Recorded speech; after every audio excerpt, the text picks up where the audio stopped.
Today we're going to explore one of the most influential and easily one of the most controversial thinkers in modern American history. This is a huge influence in the West, and I'm guessing that most of you have probably heard of her.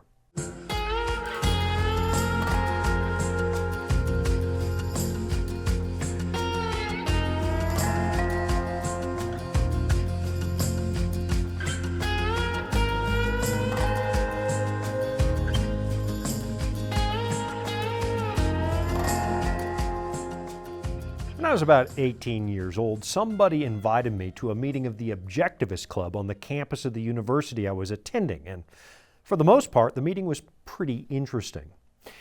Ayn Rand, after all, regardless of how you might personally feel about her, was a pretty bright individual. And like countless young adults before me, I had already read two of her best-selling novels, The Fountainhead and Atlas Shrugged. And I think at that point I might have also read her other short little dystopian novel, Anthem. So I got into the meeting, and it was mostly featuring an old black and white video where Ayn Rand was chain-smoking and expounding on her ideas in front of a very affirming audience. I mean, the people that were in that audience loved her. And when the video was over, the lights came back on, there was this short discussion, and then they served some refreshments. And that was also the last Objectivist meeting I ever went to. Not because I didn't find Ayn Rand appealing, I kind of did, or at least I found some of her core ideas appealing. I mean, she had escaped a brutal past in Russia where the communists seized their house and her father's business. And she had first-hand knowledge of what it's like to live under a totalitarian regime. My own family had been through something similar in the not-too-distant past. My father was born under Nazi occupation, which devastated his country. And years later, when he was 18, he emigrated to Canada, where he made a very nice life for himself. So in some ways, I kind of felt some empathy for Ayn Rand because, well, our families in the past both knew what it was like to experience the rule of a collectivist dictatorship. And both of us understood the life of an immigrant. But you know, she still lost me that night because of her rabid atheism.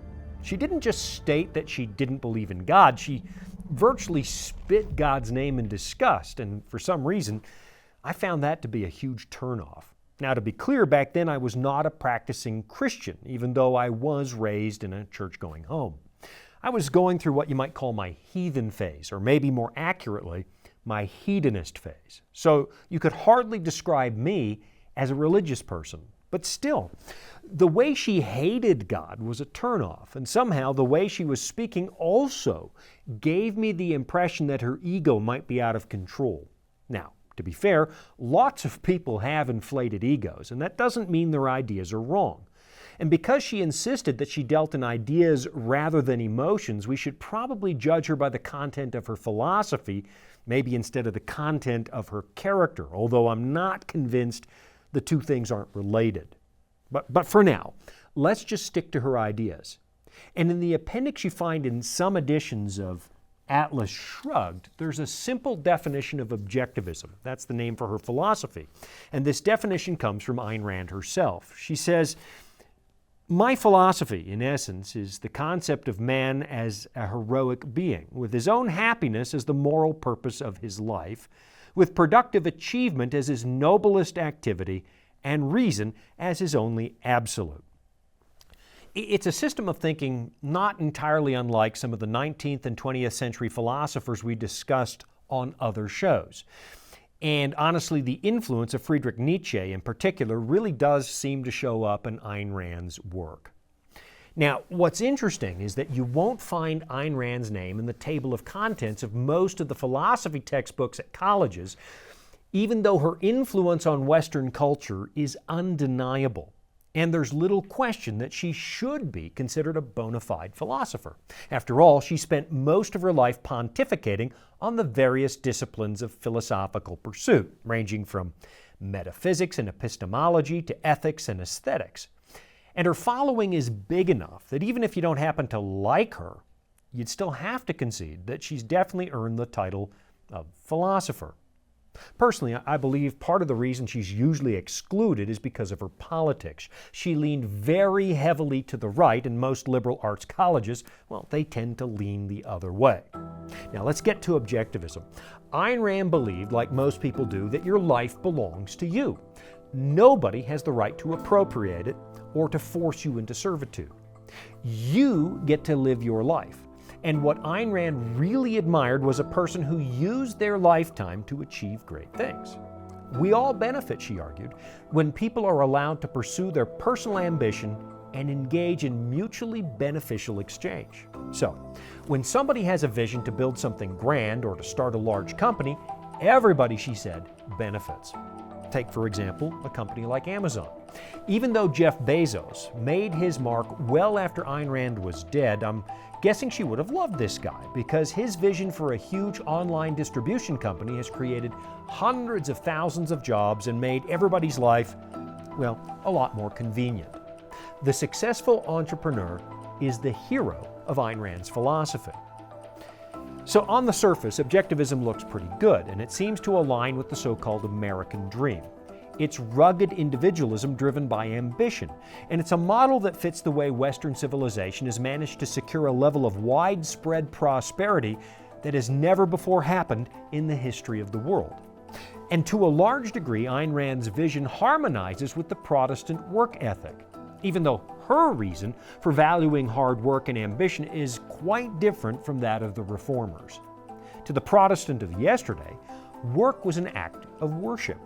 They believed that we are condemned to live in a fallen world and we have to earn our living by the sweat of our brow. But we will do it to the best of our ability as a tribute to the Creator. Working in a fallen world to the Reformers was something to be thankful for, and you can use your labor to further the cause of God's kingdom. Your personal morality, your attention to detail, your willingness to invest yourself, your charity toward those in need, well, it all helps the world see the character of God. But for Ayn Rand, there was no God. The point of working and excelling at something is you, which is what she meant when she talked about the virtue of selfishness. Being true to yourself, she taught, produces an ethical lifestyle. And the requirement, now that's an important word, the requirement to expend yourself for the sake of others, well, Ayn Rand said that was unethical. Altruism as a public value, she said, is completely unethical, and it creates a collectivist mentality where the mob believes it has a right to the product of your labor, and so the mob appropriates your life by force. The Soviet Union, obviously, was a really good example of what she was driving at. It was the logical conclusion of state collectivism, where the state became more important than the individual. So, as far as I'm concerned, there's a lot in Ayn Rand's philosophy that I can admire because, well, she's not wrong about the dangers of statism and collectivism. I mean, just think about this. Christians have never, ever fared well under collectivist experiments because in order for collectivism to function at all, you really can't have freedom of conscience. Under collectivist experiments, people who think differently are considered dangerous. Christians, after all, were originally considered a threat to the Roman Empire. A Christian's first allegiance is to Christ, not to some deified emperor. And so the disciples of Christ were considered by the Romans to be a destabilizing force and a danger to the common good. And the same thing happened under the former Soviet Union.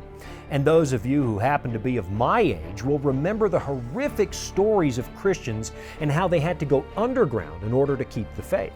They were sent to labor camps in Siberia. They were generally disenfranchised. They were treated brutally and even killed for their faith. In the city of Budapest, you can still visit the House of Terror, a building where countless Christians were taken in the middle of the night and most of them never seen again. And I've actually talked to some of the people who lost family members in that place.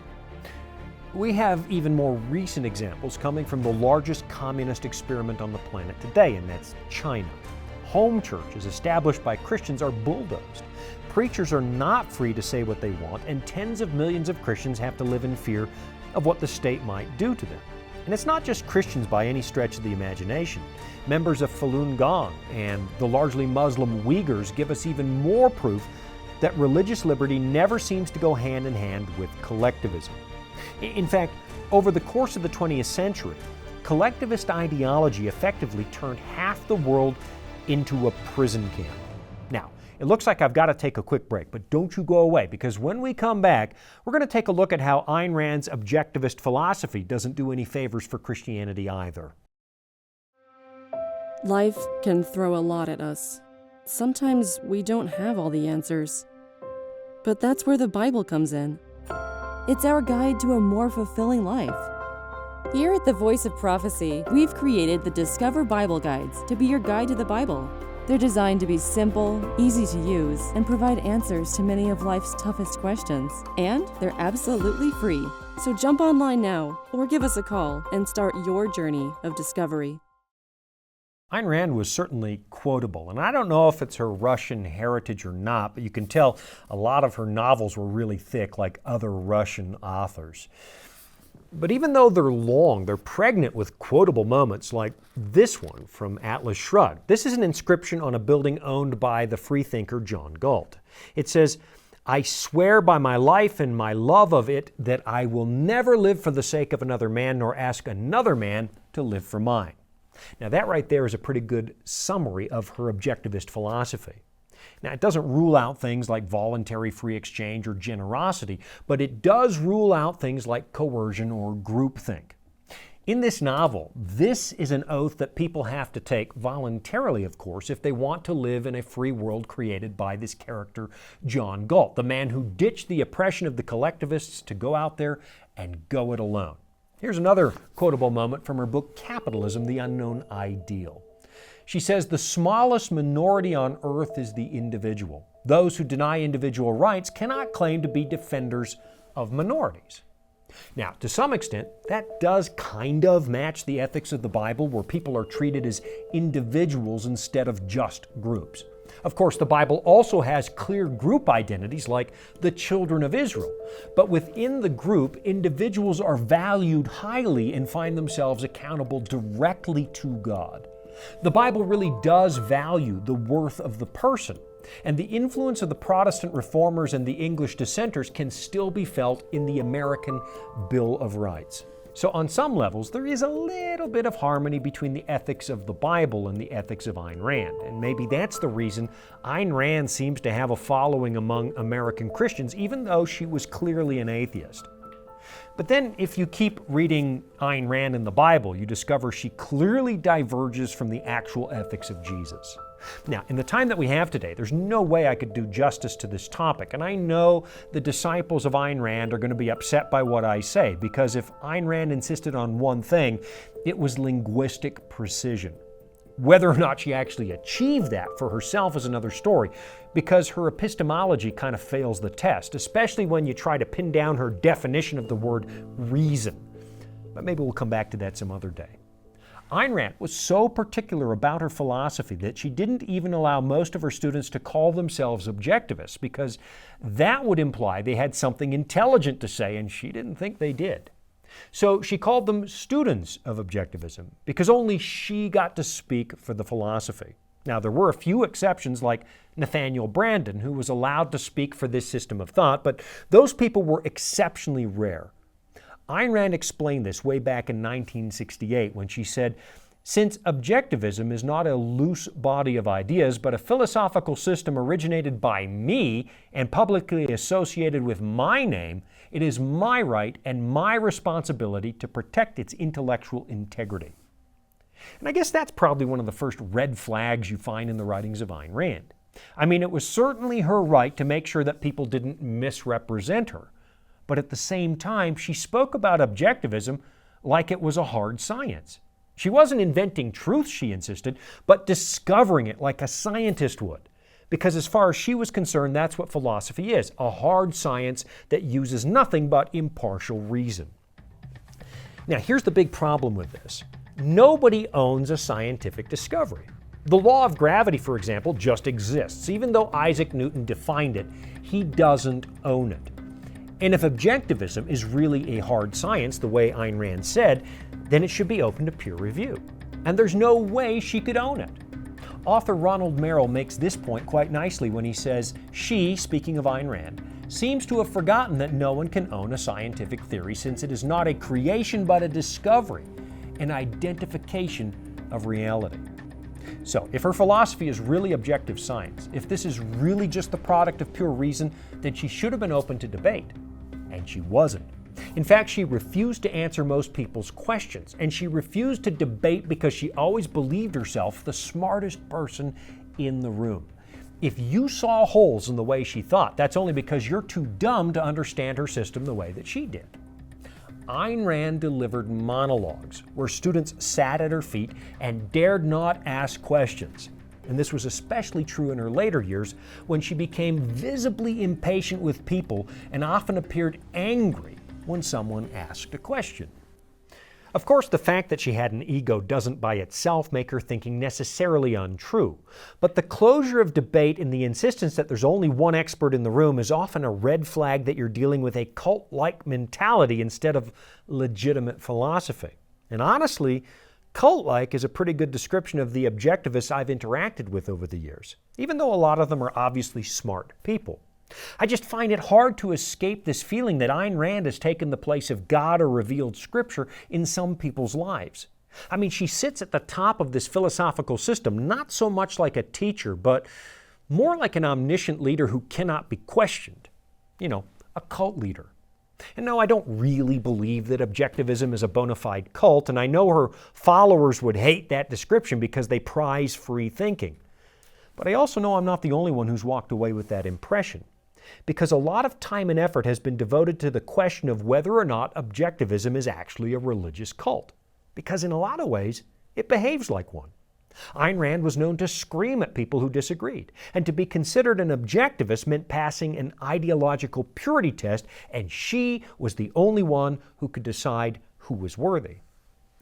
But maybe with the time we have left, we should explore one or two of the many ways her system of thinking diverges from biblical Christianity.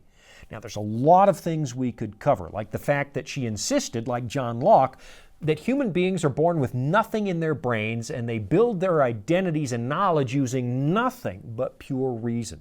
But for today, what I think I want to do is explore maybe just one important way that her perception of the value of the individual actually differs from the way the Bible presents the same subject. But before we do that, I do have to take another break, so you sit tight and I'll be right back. Here at the Voice of Prophecy, we're committed to creating top-quality programming for the whole family, like our audio adventure series, Discovery Mountain. Discovery Mountain is a Bible-based program for kids of all ages and backgrounds.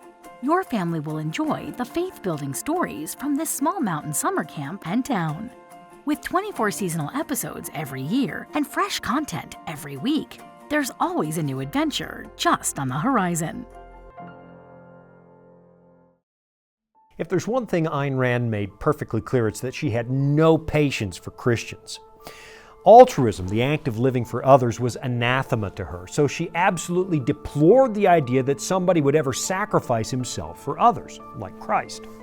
Of course, from her perspective, she was talking about coercion, where somebody is compelled to live for the sake of other people, and I have to admit, I probably have some sympathy there. I mean, if you're pressured into sacrificing yourself or you're compelled to do it by law, I'm not convinced there's actually any moral value to what you're doing. But what the Bible discusses is voluntary altruism, a voluntary willingness to put others ahead of yourself. For example, take that really famous admonition from Paul that I bring up just about every other week. It's from the book of Philippians, and it says, "Let this mind be in you, which was also in Christ Jesus, who being in the form of God did not consider it robbery to be equal with God, but made himself of no reputation, taking the form of a bondservant and coming in the likeness of men. And being found in appearance as a man, he humbled himself and became obedient to the point of death, even the death of the cross." Now you notice, this is completely voluntary. Nobody made Christ leave the glory of heaven to come and save us. It was his idea. And that's what makes it so incredibly touching. And Paul's advice to live like Christ starts with the word let. In other words, it implies self-motivation and the freedom to choose. What Ayn Rand really railed against, and I can understand why, is the way that worldly governments will force you to sacrifice for something they call the common good, which of course is really hard to define. I mean, who gets to decide what you sacrifice if not you? And who gets to decide what the common good is if it's not a bunch of powerful people who have, well, the same weakness for serving self that you and I have?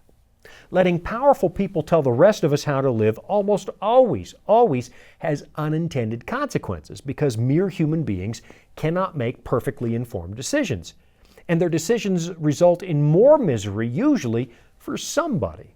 So I understand Ayn Rand's distaste for compulsory sacrifice. But the self-sacrifice described in the Bible is different. Ayn Rand may have still detested it, but it's different. The Bible grants freedom of conscience. You are allowed to live any way you want, even if you're going to reject God. I know some people will insist that's not true because the nation of Israel had legally enforced morality with penalties attached to it. I mean, there was a penalty for adultery and a penalty for blasphemy and a penalty for all kinds of things that our modern world would never want to penalize. But again, there's a difference. The nation of Israel was founded on a voluntary contract with the Creator. They didn't have to be the chosen people, but they wanted to. And so they signed a covenant, and a covenant always has terms and conditions. What's hard to escape, however, is the notion of freedom that you find in the pages of the Bible. Back in the book of Genesis, God allowed our first parents the freedom to choose for Him or against Him. They were placed in a garden where they were perfectly free to eat from all the trees but one. If you eat from that tree, God said, that will lead to death. Now, there wasn't anything magical or toxic about that tree. It appears to have existed for just one reason: to provide freedom of choice.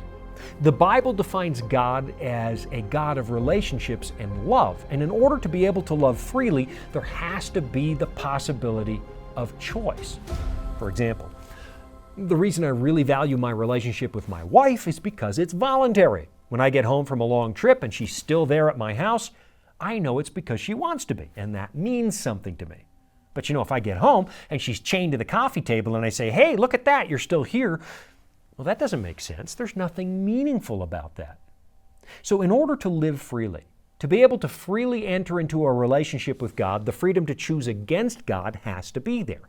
And that's what you have in Eden, the ability to choose against God. That way nobody can point to the relationship and suggest that it's coercive, because it's not. Now, that doesn't mean that God didn't warn our parents about the consequences of walking away. He is, after all, the only source of life in the universe, and to sever your connection to God will always have tragic consequences. So He told them what would happen if they chose to go it alone.